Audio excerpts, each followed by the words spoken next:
Bismillahirrahmanirrahim. Assalamualaikum warahmatullahi wabarakatuh. Bapak Ibu guru hebat SD Negeri 1 Jatibarang. Di sini saya akan melakukan aksi nyata modul 1.4 budaya positif, yaitu menyebarkan pemahaman dan pengalaman penerapan budaya positif. Namun sebelum kita memulai, biar suasana tidak tegang, kita melakukan sedikit dulu ya. Mungkin ibu-ibu atau guru yang tepat sudah pernah tahu ya, karena sebelumnya saya pernah melakukan. Yang pertama, Marina pegang ini. Marina menari di atas menara, di atas menara.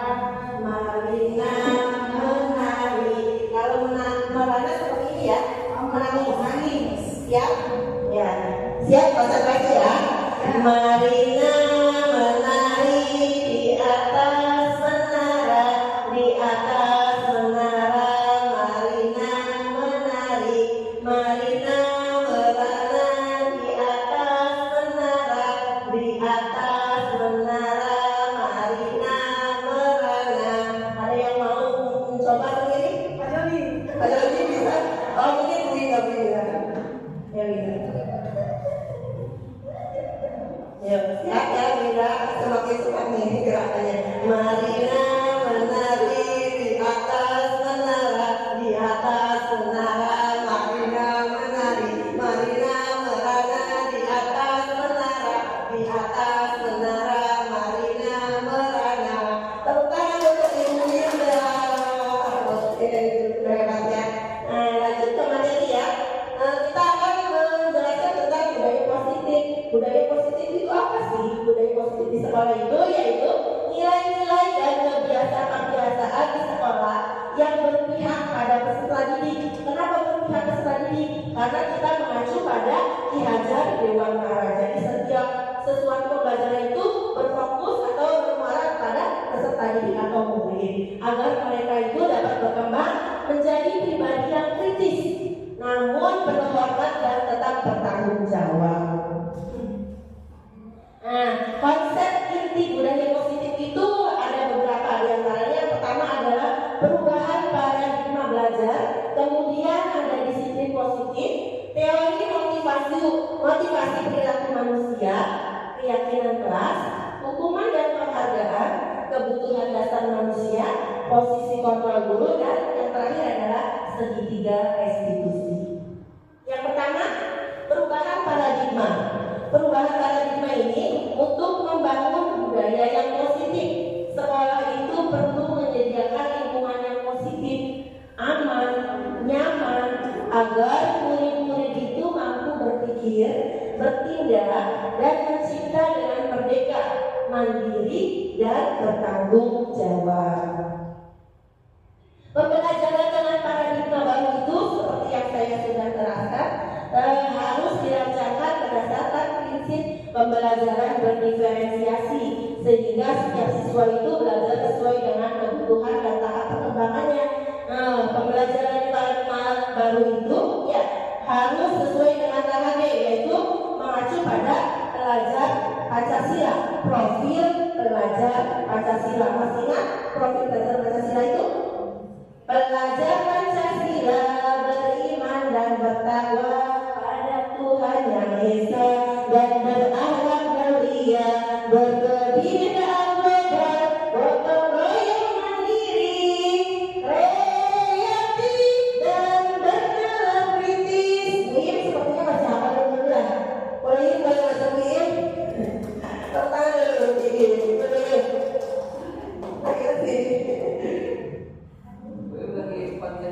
Ya, pembelajaran paradigma baru itu harus sesuai dengan profil pelajar Pancasila. Wima yuk, saya nyanyikan tipnya gerakannya masih apa?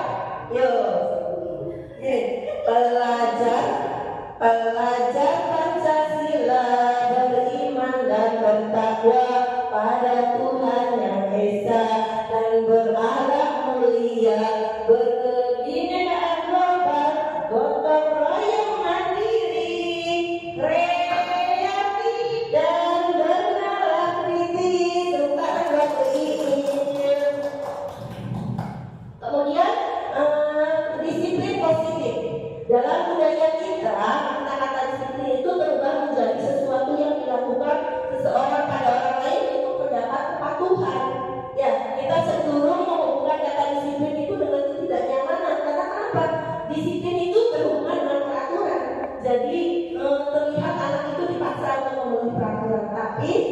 paradigma baru itu, Islam di situ merupakan salah satu pendekatan disiplin diri yang merupakan seseorang untuk mengontrol perilakunya dalam kesadaran dan bertanggung jawab atas tindakan sebagai wujud menghormati diri sendiri dan orang lain. Sebagai pendidik, tujuan kita adalah menuntut murid untuk memiliki disiplin diri sehingga mereka bisa berperilaku yang mengacu pada nilai-nilai kebajikan universal dan memiliki motivasi intrinsik. Apa sih motivasi intrinsik? Motivasi dari diri sendiri, bukan motivasi ekstrinsik dari luar. Nanti dijelaskan ya, ada motivasi ekstrinsik, ada motivasi intrinsik. Kalau ekstrinsik itu dari luar. Dari luar itu apa contohnya? Karena ingin dihargai, ya, karena ingin mendapat pujian, itu motivasi ekstrinsik, motivasi dari luar. Dan untuk penghargaan itu tidak baik kalau motivasi intrinsik. Jadi ini mengacunya pada memiliki motivasi intrinsik. Kemudian ini motivasi yang seperti ini. Motivasi perilaku manusia itu ada dua ya. Ada motivasi eksternal dan internal. Nih, yang pertama motivasi eksternal, motivasi yang dari luar. Ya, itu menghindari hukuman. Contohnya, kita biasanya ya ada peraturan itu, murid-murid itu mematuhi peraturan hanya untuk menghindari hukuman. Ya, itu namanya motivasi eksternal, motivasi dari luar. Karena takut ada hukuman gitu. Nah, kemudian untuk mendapatkan imbal eksternal dan internal. Kalau eksternal itu dari luar dan internal itu dari dalam diri sendiri. Kemudian yang pertama yang lebih jelasnya untuk menghindari ketidaknyamanan atau hukuman itu motivasi apa tadi? Motivasi? Oh itu motivasi eksternal. Ini adalah tingkat rendah dari motivasi. Ya, biasanya orang yang motivasi perilakunya untuk menghindari hukuman. Saya takut ya, saya takut tidak mematuhi peraturan nanti dapat hukuman dari ibu guru, dapat hukuman dari bapak guru. Itu untuk menghindari ketidaknyamanan atau hukuman. Kemudian ada untuk mendapatkan imbalan atau penghargaan seperti yang tadi saya jelaskan. Untuk mendapatkan imbalan dan penghargaan itu satu tingkat di atas dari motivasi yang pertama. Yang tadi kan karena takut hukuman ya. Nah, yang kedua ini satu tingkat di atas karena ingin mendapatkan imbalan. Di sini orang berperilaku untuk mendapatkan imbalan atau penghargaan dari orang lain. Orang dengan motivasi ini akan bertanya, apakah saya dapatkan ya apabila saya melakukannya? Contohnya, siapa yang maju ke kelas? Maju. Kalau maju nanti dapat apa ya dari ibu guru, dapat permen. Ya, itu tidak baik. Ya, itu namanya ada motivasi dari luar karena ada iming-iming imbalan.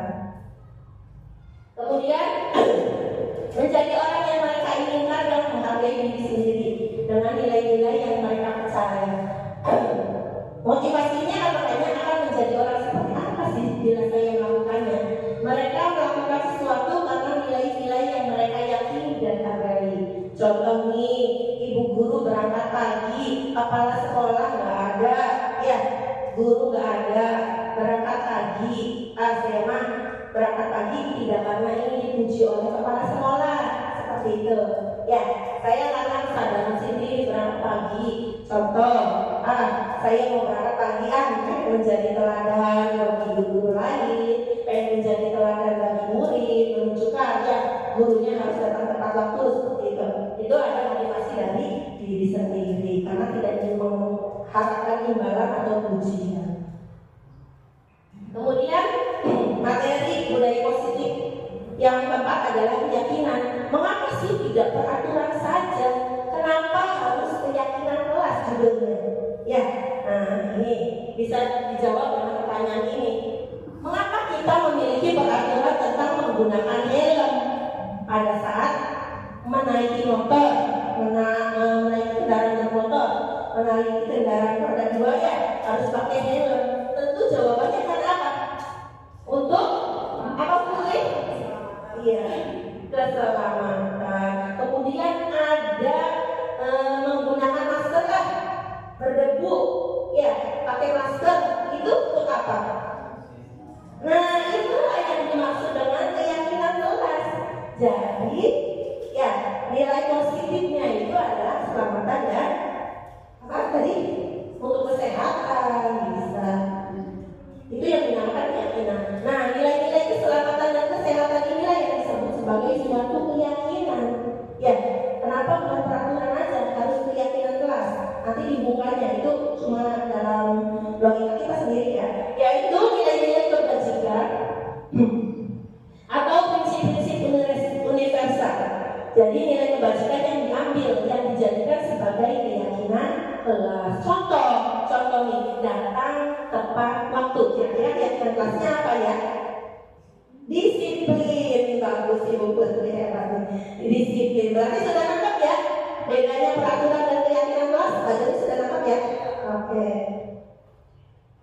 Keyakinan kelas.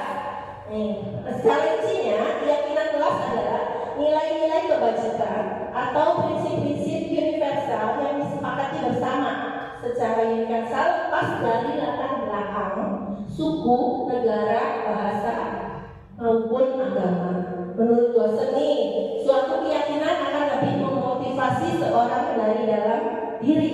Motivasi intrinsik, motivasi dalam diri sendiri. Seseorang akan lebih bersemangat untuk menjalankan keyakinannya daripada hanya sekedar mengikuti peraturan.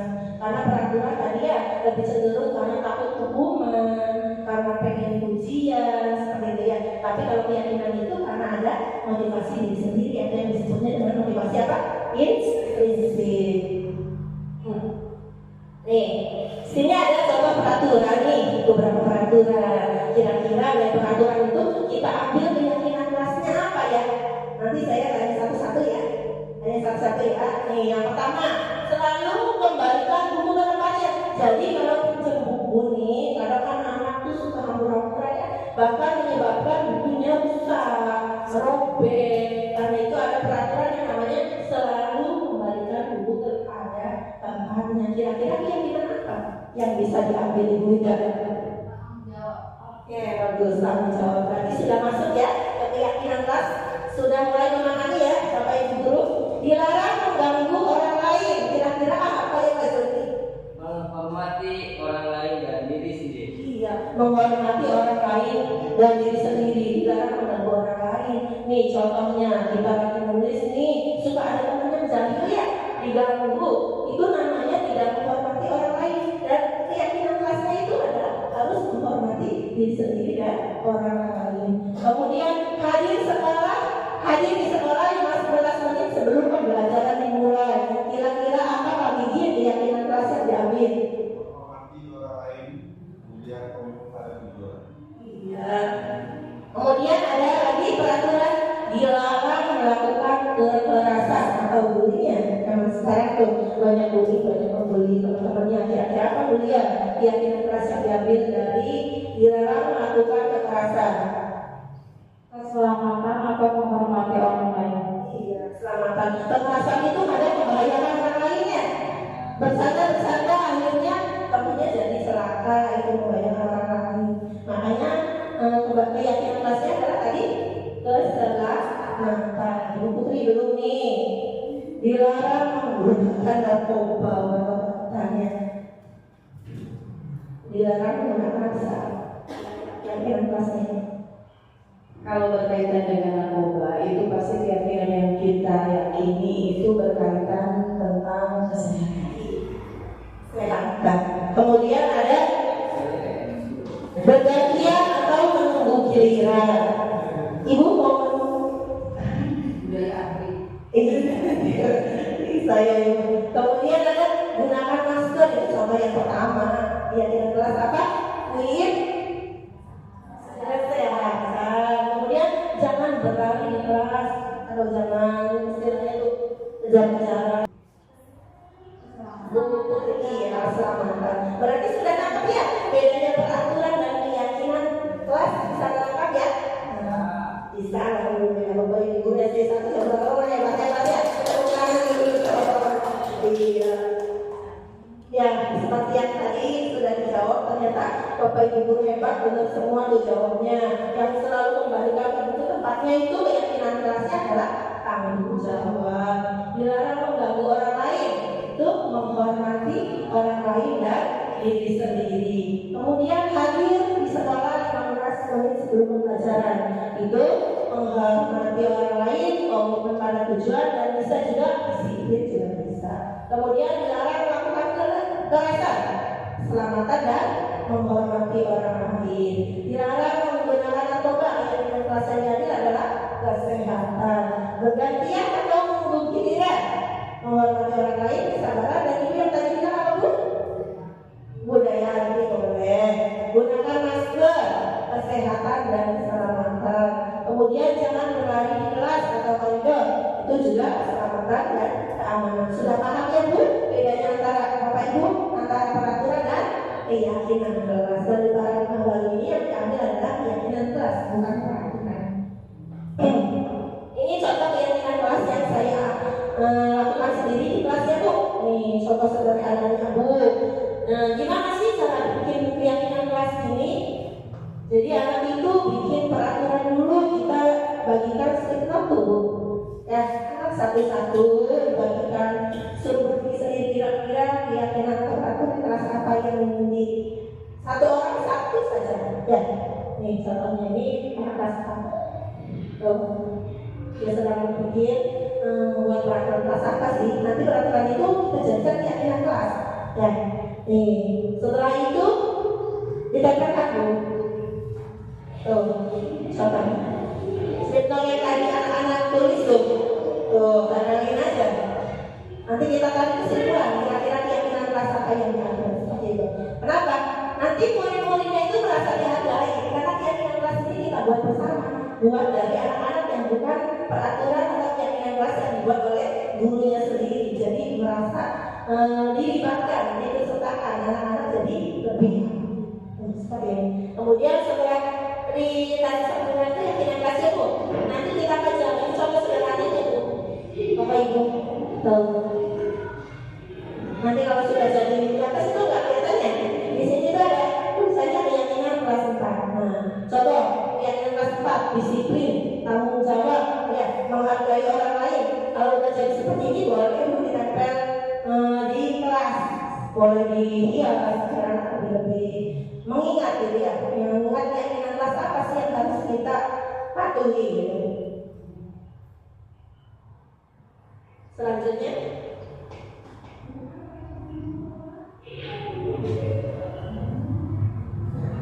Selanjutnya materi budaya positif yang kelima adalah hukuman dan penghargaan. Zaman sekarang hukuman sedikit aja guru-guru kena undang-undang ya, karena ada undang-undangnya tidak boleh memberikan hukuman. Guru sedikit aja mencubit, ada yang berbicara seperti itu. Karena itu ada materi hukuman dan penghargaan. Penghargaan itu apa sih? Penghargaan adalah bentuk pengakuan atas pencapaian siswa dalam belajar. Memberikan penghargaan kepada siswa dapat meningkatkan motivasi belajar dan memberikan rasa percaya diri pada siswa. Tapi ada kemudian ada hukuman. Hukuman adalah bentuk konsekuensi atas perilaku siswa yang tidak sesuai dengan aturan atau norma yang berlaku. Hukuman dapat membentuk perilaku siswa agar lebih baik dan mengurangi perilaku negatif. Nanti hukumannya itu kita ganti, nggak boleh hukuman, namanya konsekuensi ya. Nanti lebih jelasnya nanti. Kemudian ada yang materi budaya positif. Selanjutnya adalah kebutuhan dasar manusia. Kebutuhan dasar manusia seperti yang ada di layar slide itu ada berapa? Ada 5. Yang pertama itu bertahan hidup. Ya, yang kedua ingin mendapatkan kasih sayang. Yang ketiga itu kebebasan. Yang keempat kesenangan. Dan yang kelima yang terakhir adalah penguasaan. Kebutuhan dasar yang pertama yang bertahan hidup itu seperti apa? Ada yang kira-kira nyampe nggak? Iya, bukan primer santapan. Ya, nah benar. Berarti udah tahu ya. Kebutuhan dasar itu yang pertama bertahan hidup. Maka apa yang tempat tinggal, aman dan kesehatan, sandang, aman dan apa itu adalah kebutuhan untuk bertahan hidup ya. Kemudian yang kedua kasih sayang dan rasa diterima. Kita pengen gak disayangin sama teman? Kasih pengen kan? Itu kebutuhan dasar. Pengen gak disayang? Kemudian rasa diterima ya. Kemudian yang ketiga adalah kebutuhan penguasaan, pengen dihargai ya, keinginan untuk dianggap ya. dengar, ya itu namanya penguasaan, kebutuhan dasar penguasaan. Terus ada kebutuhan yang keempat adalah kebebasan, ingin mandiri, ingin mencoba hal-hal yang baru, ingin bebas. Nih, boleh tidak sih belajar di luar kelas? Boleh, itu tandanya anak pengen belajar, pengen punya keinginan kebebasan. Bosan ya belajar di dalam kelas saja. Ya, itu namanya keinginan, kebutuhan dasar, ingin bebas. Kalau di luar kan alamnya terbuka ya. Kalau di kelas kadang suntuk ya, kalau di kelas saja boleh. Makanya banyak anak yang pengen olahraga karena mungkin suntuk di dalam kelas. Itu boleh, keinginan kebutuhan dasar, ingin kebebasan. Bebas bukan berarti berbuat semena-mena ya. Kemudian ada kesenangan. Kesenangan ini contohnya bermain. Ada saatnya anak ingin bermain. Nggak mungkin dalam satu hari anak di dalam kelas aja ya, tidak istirahat. Pengen bermain itu, pengen kebutuhan dasar kesenangan. Ya, karena itu manusiawi, kebutuhan dasar yang harus apa? Dipenuhi. Bukan berarti kita bertahan ini Bapak Ibu hebat. Ada.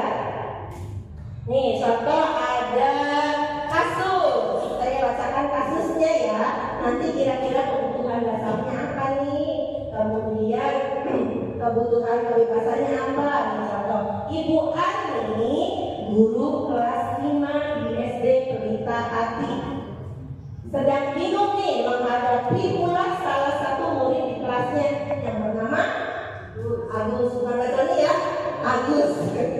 Kemudian beberapa anak telah datang dan menunjukkan Agus yang seringkali meminta bekal.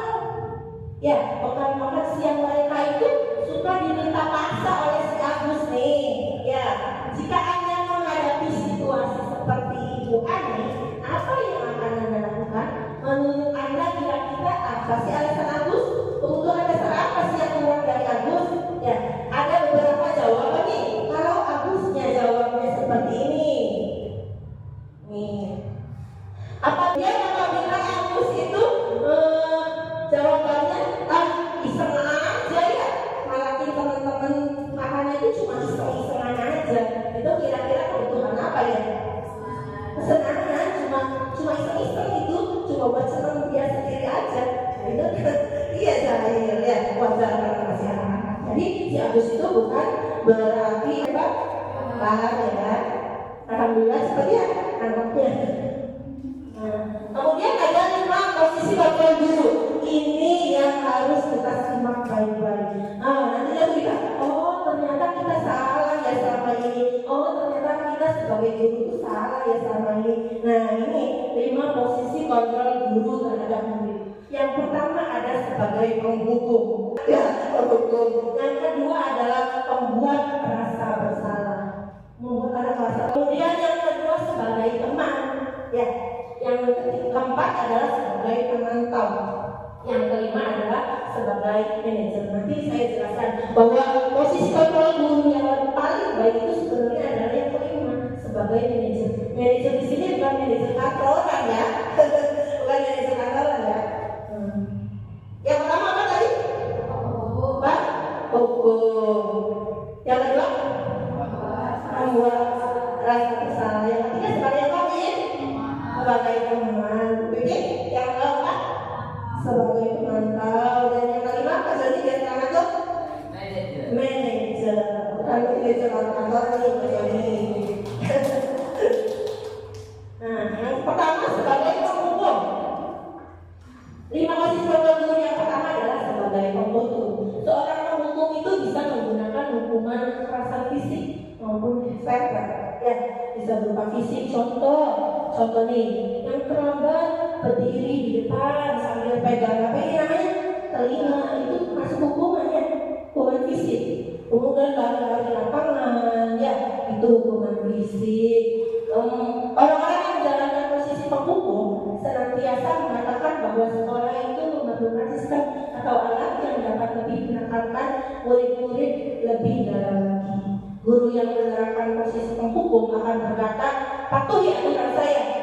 Ya, Ya, patuhi aturan bapak guru, patuhi aturan ibu guru. Ya, terlihat kejam karena memaksa anak lebih cenderung takut bapak ibu guru. Ya, jadi kalau berangkat sekolah itu merasa tertekan, kalau dihukum ini. Zaman dulu aja kita dihukum masih inget ya Bu, siapa sosok bapak ibu guru kita yang telah menghukum kita. Itu akan menempel sampai mereka tua nanti. Ya, karena itu kalau posisi bapak ibu yang pertama kamu hukum itu anak lainnya tidak dilakukan. Sampai sini paham ya bapak ibu guru hebat? Kemudian yang kedua, membuat murid-murid itu merasa bersalah. Pada posisi ini biasanya guru akan bersuara lebih lembut dari posisi yang pertama tadi. Ya, tadi yang memberi hukuman tuh lebih lembut. Membuat orang merasa bersalah akan menggunakan keinginan yang membuat orang lain merasa tidak nyaman, bersalah, atau rendah diri. Itu yang paling parahnya itu nanti anaknya merasa rendah diri. Ya, membuat orang merasa bersalah. Contoh ini. Ya, paham sampai sini? Paham ya? Kemudian ada sebagai teman nih, lebih baik daripada yang tadi penghukum dan membuat merasa bersalah. Guru pada posisi ini tidak akan menyakiti murid karena murid itu dijadikan teman dan guru murid itu menjadikan guru itu sebagai teman. Begitu juga dengan, namun akan tetap berupaya mengontrol murid melalui persuasi. Posisi teman pada guru bisa negatif atau positif. Posisi di sini berupa hubungan baik yang terjalin antara guru dan murid. Guru di posisi teman menggunakan hubungan baik dan humor untuk mempengaruhi seseorang. Mereka akan berkata, contoh nih kalimat yang dijadikan posisi kontrol sebagai teman itu kalimatnya seperti ini. Ayo bantulah demi bapak ya. Ayo ingat tidak bantuan bapak selama ini. Jadi sebagai teman. Ya, murid itu dijadikan sebagai teman. Kemudian ayo ya sudah kali ini tidak apa-apa, nanti ibu bantu bereskan ya. Itu kalimat atau kata-kata yang dianggap posisi kontrol sebagai teman. Kemudian ada sebagai pemantau. Yang keempat ya, monitor. Memonitor berarti mengawasi murid ya. Guru mengawasi murid. Pada saat kita mengawasi, kita bertanggung jawab atas perilaku yang kita awasi. Berarti perilakunya siapa yang diawasi? Perilakunya siapa? Siswanya yang diawasi. Ya, posisi pemantau berdasarkan pada peraturan dan konsekuensi dengan menggunakan sanksi atau konsekuensi. Nanti yang dipakai itu bukan sanksi tapi konsekuensi. Ya, bukan konsentrasi gitu. Konsekuensi ya. Nah, di sini pemantau itu biasanya menggunakan kata peraturan apa yang telah kamu lakukan, sanksi atau konsekuensinya apa. Ya, itu sebagai pemantau. Ini yang paling terbaik adalah yang paling bagus sebagai manajer. Alangkah baiknya guru-guru di sini nih, guru-guru SD1 Jemberana bertindak posisi kontrolnya itu sebagai manajer. Bukan manajer kantoran ya. Manajer di sini adalah posisi mentor, di mana guru itu berbuat sesuatu bersama dengan murid, mempersilahkan murid mempertanggungjawabkan perilakunya sendiri. Jadi membuat konsekuensinya sendiri. Kira-kira nih, contoh datang terlambat, jangan suruh lakukan. Tapi kira-kira konsekuensi apa yang kamu bisa berikan atas kesalahan yang telah kamu buat? Karena telah melanggar keyakinan kelas. Ingat ya ibu, seorang dalam manajer ini telah memiliki keterampilan di posisi teman maupun pemantau. Jadi posisi manajer itu ya lebih tinggi dari posisi sebagai teman dan sebagai pemantau. Jadi posisi manajer itu sudah punya sudah punya keahlian sebagai teman dan sebagai penangkal saja ini. Nih contoh ada kasus nih. Iya saya lupa bertanya. Kira-kira secara jujur ya, yang selama ini kita lakukan sebagai posisi kontrol dulu itu kira-kira sebagai apa ya? Mungkin apa Pak? Bapak sebagai apa selama ini? Posisi kontrol dulunya itu sebagai apa Pak? jujur aja, boleh menghukum karena namanya bapak jujur pada diri sendiri sebagai bapak. Bapak sebagai pemantau, sebagai teman, sebagai manajer, sebagai Pak Joni sama ibu. Saya lebih ke yang tapi menghukum tidak dengan disiplin. Iya, memang Pak Kiki sebagai apa nih? Guru yang paling bijaksana. Sebagai apa Pak biasanya Pak ya? Jujur pada diri sendiri Pak. Sebagai kombinasi ya. Iya, bisa sebagai temannya. Sebagai pemantau. Sebagai pemantau. Aduh, tingkatannya lebih tinggi bagus Pak. Kuliah sebagai kuliah. Mungkin lebih ke sebagai teman karena kita sebagai guru pasti kita harus mendengarkan cerita-cerita anak yang macam-macam gitu loh. Iya, sama ibu-ibu guru pasti ya, karena orang tua pasti dijadikan guru itu sebagai teman. Ini ada contoh penerapan 5 posisi kontrol guru. Di sini ada kasus nih, kasusnya itu siswa tidak memakai atribut lengkap. Atribut lengkap pada saat upacara bendera ya. Atributnya berupa apa sih biasanya? Topi, dasi, kemudian ada yang sepatunya harus berwarna hitam karena agar anak itu tidak ada disebut sosial ya, tidak ada pembedaan antara si miskin dan si kaya. Ya, di sini ada kasusnya anak itu tidak memakai atribut lengkap. Posisi bakal guru sebagai penghukum ini akan menyuruh anak, contohnya hormat pada bendera selama 1 jam. Itu kontrol guru sebagai penghukum. Atau ada pembuat merasa bersalah.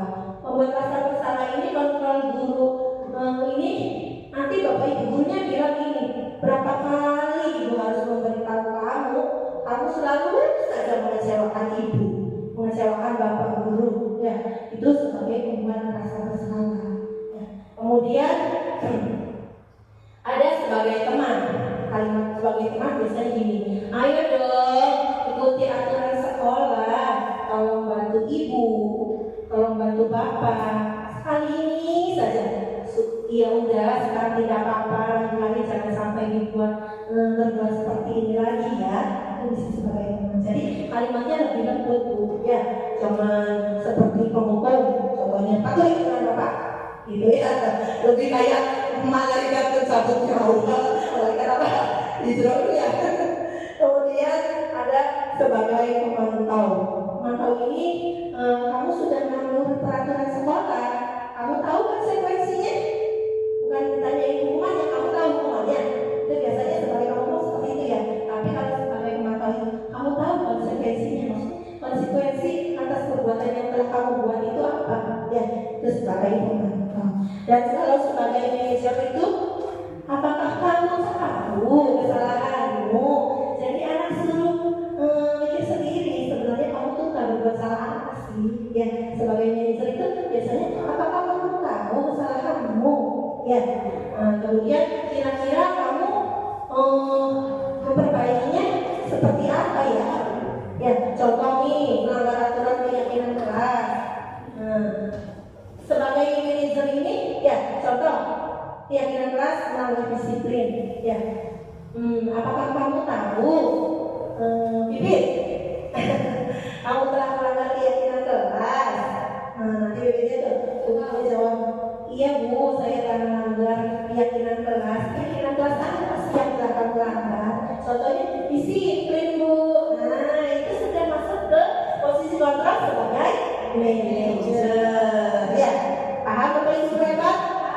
Alhamdulillah ya. Nah, di sini ada segitiga restitusi. Sebelumnya pernah dengar nggak Bu? Segitiga restitusi?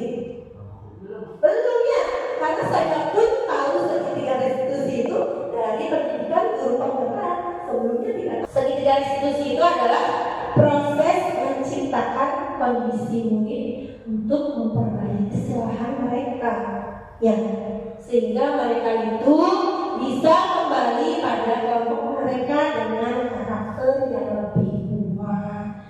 Melalui restitusi, guru itu dapat membantu murid menjadi lebih memiliki tujuan disiplin positif. Disiplin positif yang tadi ya Bu, yang kelas serta memulihkan dirinya setelah berbuat salah, membantu murid untuk jujur pada diri sendiri dan mengevaluasi dampak dari kesalahan yang telah mereka lakukan. Jadi anak-anak itu disuruh mikir, apa sih kesalahan kamu yang perbuat, kemudian konsekuensinya apa dari kesalahan kamu, bukan anak dihukum. Ya. Kemudian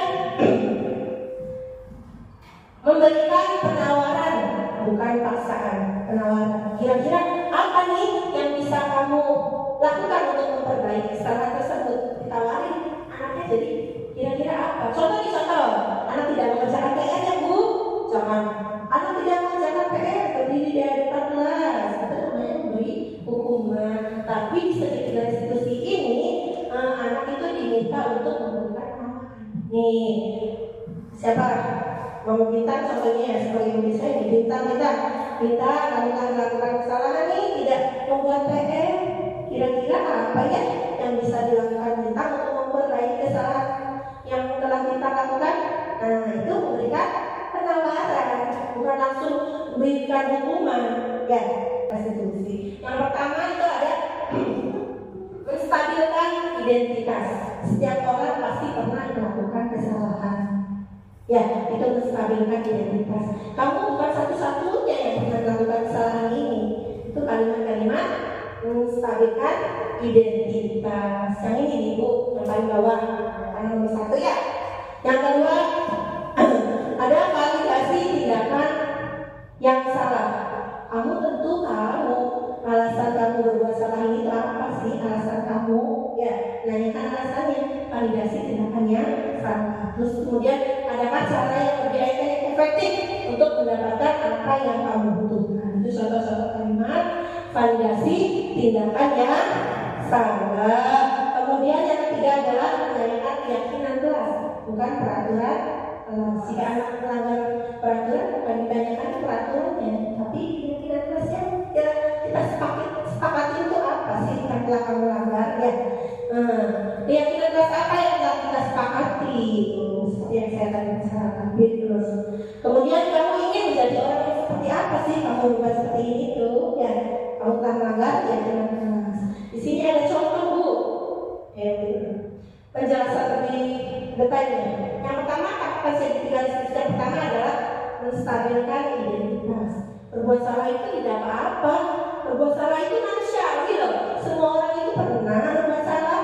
Ya, karena kita bukan malaikat atau dewa yang tidak pernah melakukan kesalahan. Kemudian tidak ada manusia yang sempurna. Ya, tidak ada yang manusia yang sempurna. Kemudian ada yang melakukan kesalahan tersebut. Kemudian kita bisa menyelesaikan ini kok. Ya, masalah ini bisa diselesaikan. Itu tahapan stabilisasi yang pertama, menstabilkan identitas. Bapak Ibu tidak tertarik mencari siapa yang salah. Contoh nih, kuliah, dia maju gitu ya. Dia maju di sini bukan berarti Bu Edi tidak tertarik kuliah berbuat salah. Ya, tapi mencari alasannya kenapa berbuat salah dan mencari konsekuensi apa yang telah dilanggar keyakinan kelasnya seperti itu.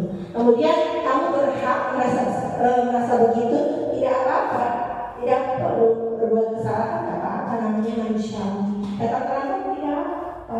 Sama ibu juga pernah datang terlambat, sama bapak juga pernah datang terlambat.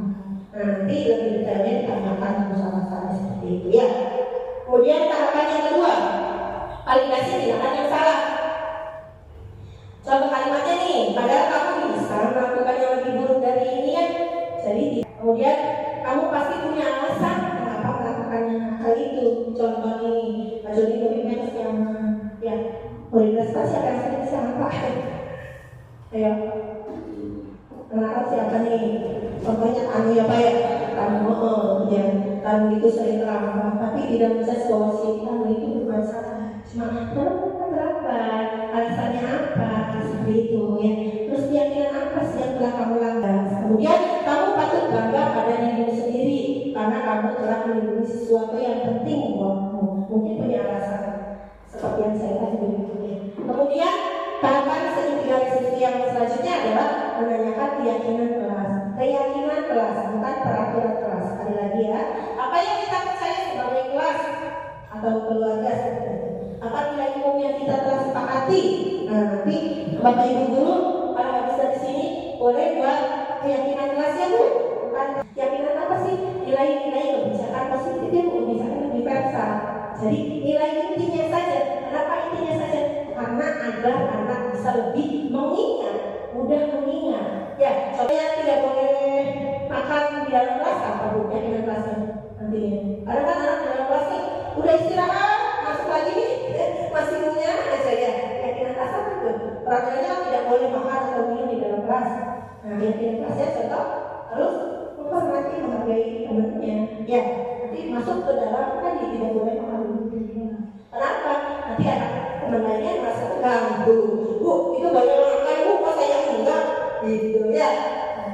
Ini contoh ada keyakinan kelas yang saya buat keyakinan kelas. Maaf, segitiga restitusi. Nanti ini masuk ke keyakinan kelas. Bapak Ibu makasih Pak. Video yang saya buat mungkin sangat sederhana ya Bu ya. Karena ini dibuatnya juga sama cara. Ini saya ambil sendiri Bu dengan habisnya murid sendiri. Ya, ini contoh segitiga restitusi. Maka Ibu Bapak simak.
Jelas ya Bu videonya.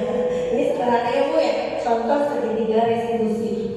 Walaupun sisi kontrol sebagai manajer, ya posisi kontrol sebagai manajer. Jadi guru tersebut menggunakan segitiga restitusi dalam menyesuaikan masalah siswa yang sering datang terlambat sekolah.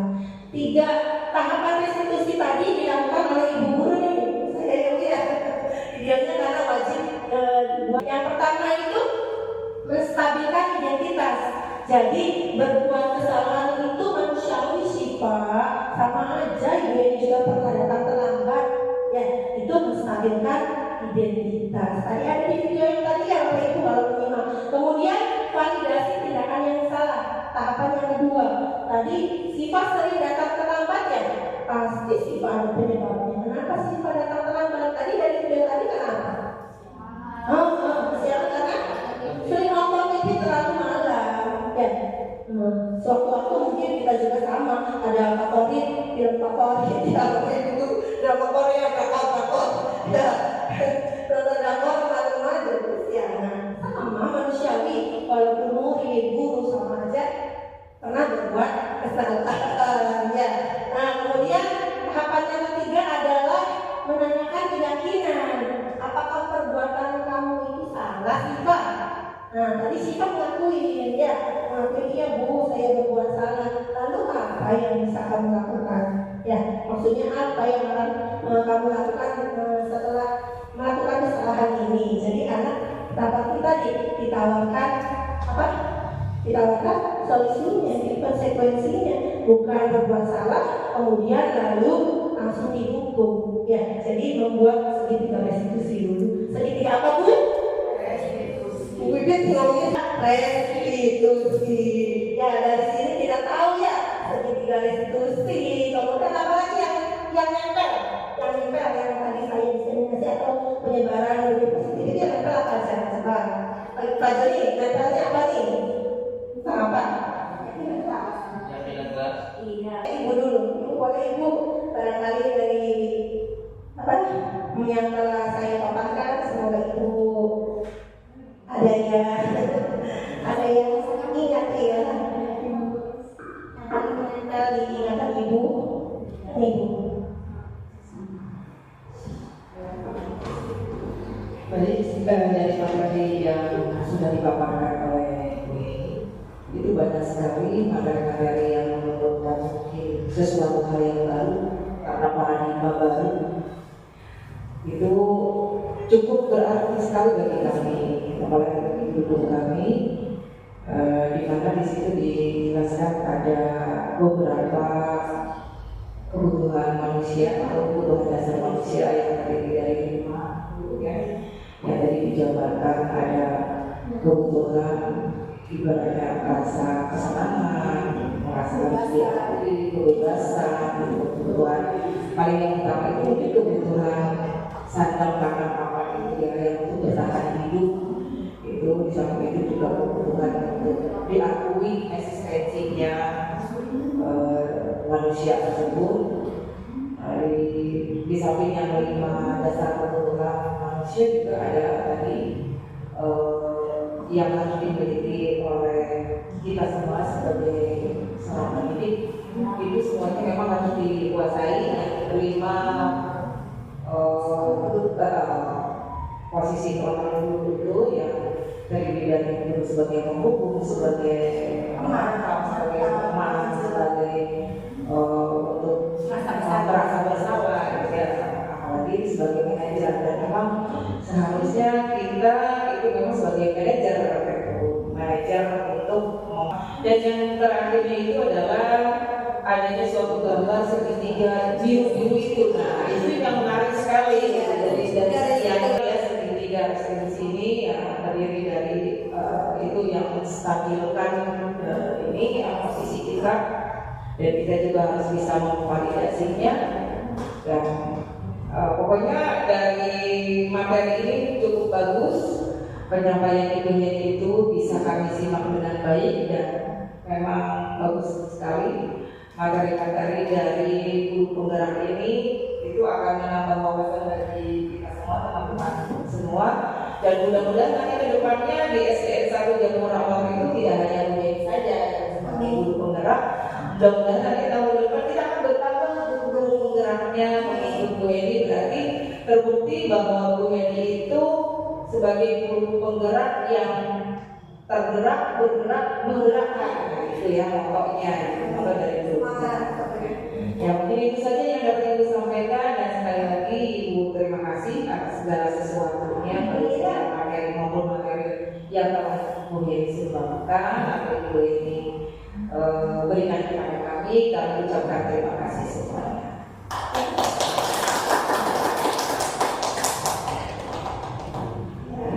Mungkin itu materi budaya positif yang saya sampaikan, sedikit banyaknya ya, mudah-mudahan bisa saya sampaikan. Kurang lebihnya mohon maaf mengganggu waktunya ya Bapak Ibu guru hebat. Mohon maaf sebesar-besarnya. Mudah-mudahan materi yang saya dapatkan ini bisa bermanfaat, bisa diterangkan kepada murid-murid, ibu guru, bapak guru di kelas. Ya. Kurang lebihnya mohon maaf. Wassalamualaikum